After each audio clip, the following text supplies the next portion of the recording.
franchement, un واش conseil, واش نعاود نقولها لك واش نعاود Choisissez bien vos maris. Ouais.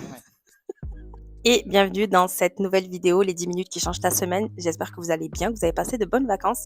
Et aujourd'hui, je reviens avec une petite vidéo. Ce que j'ai appris à la veille de mes 40 ans, donc demain, le jour où je poste la vidéo, donc mercredi, j'ai 40 ans, ça y est.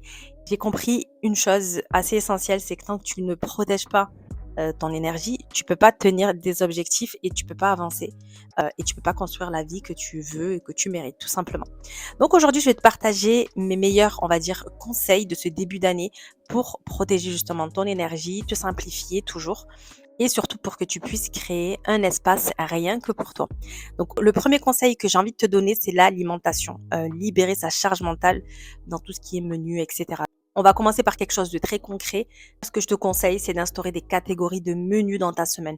Par exemple, voilà, le lundi, c'est les légumes secs chez nous. Le mardi, c'est plutôt plat gratiné. Le mercredi, c'est plutôt des repas enfants rapides. Le jeudi, c'est un plat poisson. Le vendredi, c'est du fast-food. Le samedi, c'est en général, c'est des plats traditionnels. Et le dimanche, c'est voilà, débrouillez-vous, je suis pas là. En général, on mange dehors ou ça dépend. Donc quand tu vas catégoriser tout ça, tu vas enlever ta charge mentale de qu'est-ce que je vais faire à manger et tu sais dans quelle catégorie réfléchir et là ton cerveau il souffle. Voilà. Donc moi ce que je te conseille c'est de faire ça le dimanche, posé à tête reposée. Tu prends 10 minutes, moi c'est ce que je fais. Tu fais l'inventaire du frigo, des placards, de ton congélateur et tu regardes ce que tu as, ce qui te manque et là seulement tu fais ta liste de courses. Donc résultat, tu vas moins dépenser, tu vas gaspiller moins et tu stresses moins aussi et tu manges mieux. Et quand tu manges mieux, bah tu retrouves, tu as plus d'énergie, on va dire. Et quand tu as plus d'énergie, bah, tu prends de meilleures décisions. Et ça, c'est un cercle vertueux qui est très important. Le goûter des enfants, pareil. Si tu as des enfants, moi, je te conseille de faire des goûters de la semaine, on va dire le lundi. Je fais ça le lundi pour le lundi et le mardi. Et le mercredi pour le jeudi et pour le vendredi. Après, je fais que des trucs assez simples, des cakes, des crêpes. Pareil aussi pour tout ce qui est crêpes, pancakes et tout.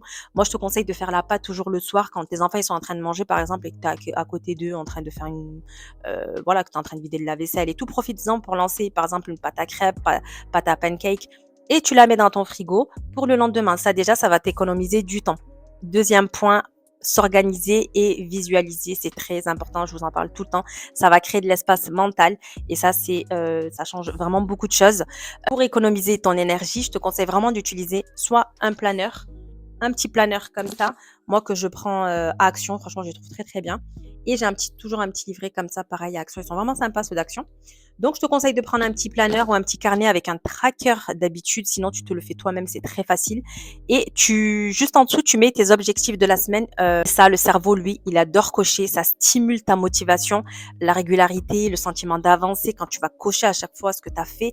Il y a rien de plus gratifiant pour le cerveau que ça. Et le fait de voir tes objectifs chaque jour en dessous de ton tracker d'habitude, par exemple, moi je te conseille de le mettre juste en dessous, c'est très puissant. C'est ce qu'on appelle aussi le télescope mental, si jamais tu en as déjà entendu parler. Plus tu vas regarder souvent la même direction, plus naturellement, le cerveau va tendre vers elle. Écris, visualise et répète aussi. Peu importe l'objectif, que ça soit pro, personnel, organisation, rangement, voilà, si tu dois trier un vêtement, une armoire, si tu dois vider je sais pas moi, le tiroir de ta cuisine, écris-le, c'est important de l'écrire. Et le fait de le voir régulièrement, bah, c'est déjà avancer un peu plus vers une bonne organisation. Le troisième conseil que je te donnerais, c'est d'avoir du mouvement, de bouger, c'est important. L'énergie appelle l'énergie, comme on dit. Même si tu n'es pas sportive, marche 10 000 pas, franchement, c'est réalisable. Je vous avais fait l'estimation la dernière fois, 1h15, 1h30. Tu marches à un rythme assez normal. 1h15, 1h30, tu l'as fait. Donc après, tu peux les répartir, soit le matin, le midi, le soir par rapport à ta vie, si tu dois aller récupérer tes enfants à l'école. Par exemple, tu vas te garer plus loin quand tu vas faire les courses. Pour aller récupérer tes enfants, pareil, tu vas y aller à pied si c'est possible. Donc, tu vas bouger dès que tu peux. Je vous disais aussi, par exemple, vous êtes en train de travailler, évite d'avoir la bouteille d'eau, même si c'est bien parce que tu vas l'avoir, tu vas vouloir boire. Mais voilà, essaie de te faire déplacer. Donc, j'ai soif, j'ai pas d'eau, je me lève, je vais aller récupérer un verre d'eau. Ça, pareil, ça va créer du mouvement et ça va créer une dynamique et de l'énergie. Et ça, c'est important. Le mouvement crée l'énergie et l'énergie crée le mouvement, sache-le.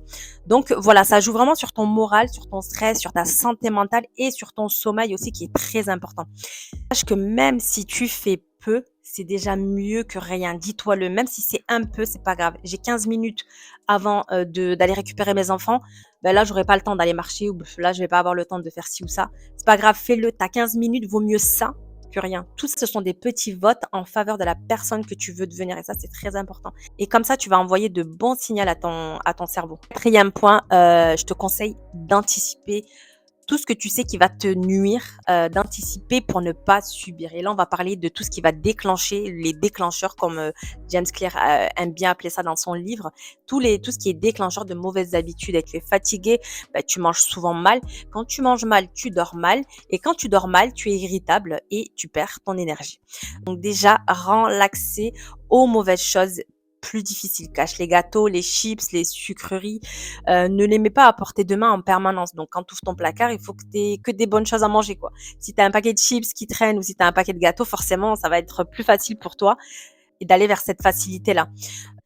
Pareil pour le téléphone, déplace par exemple Instagram, enlève-le de l'écran principal.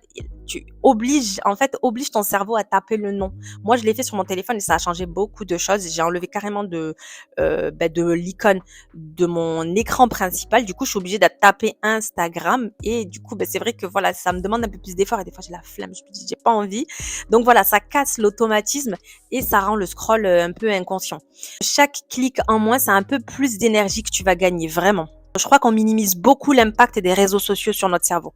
Et parfois aussi, il faut dire non. Non aux sollicitations constantes, non au fait d'être disponible pour tout le monde, tout le temps.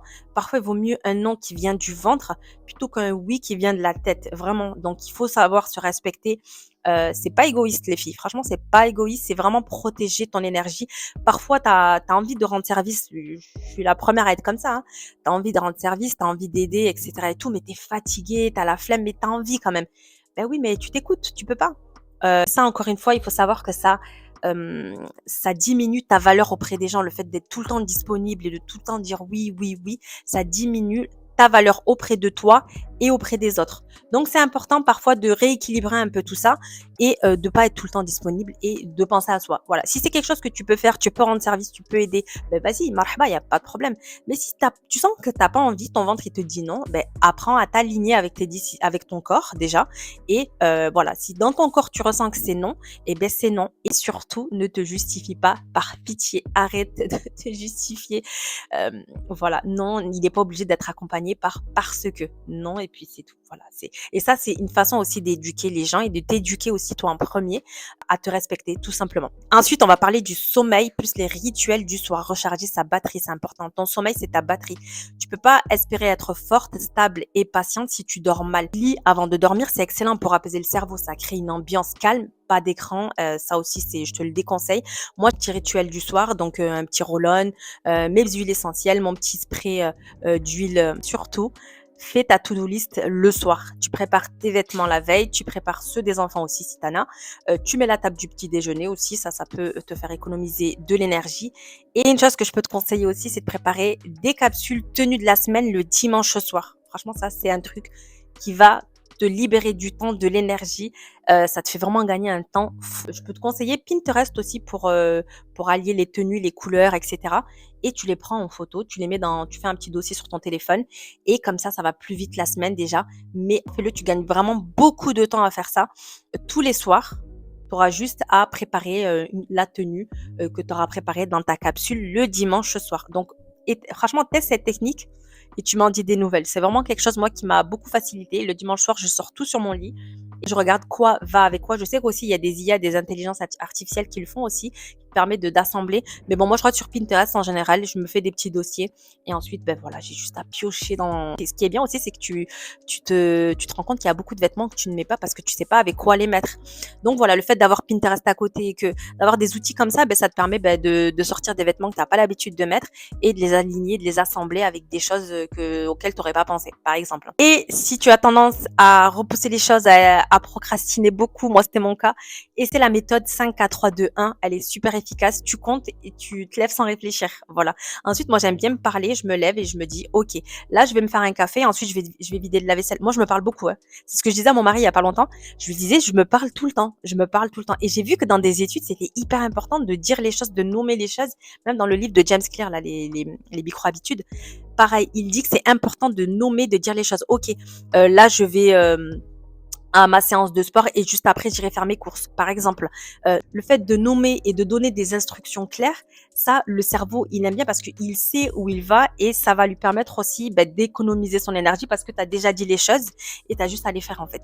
Donc, dernier conseil, à la veille de mes 40 ans, je voulais vous envoyer un petit message du cœur, ce que j'ai appris.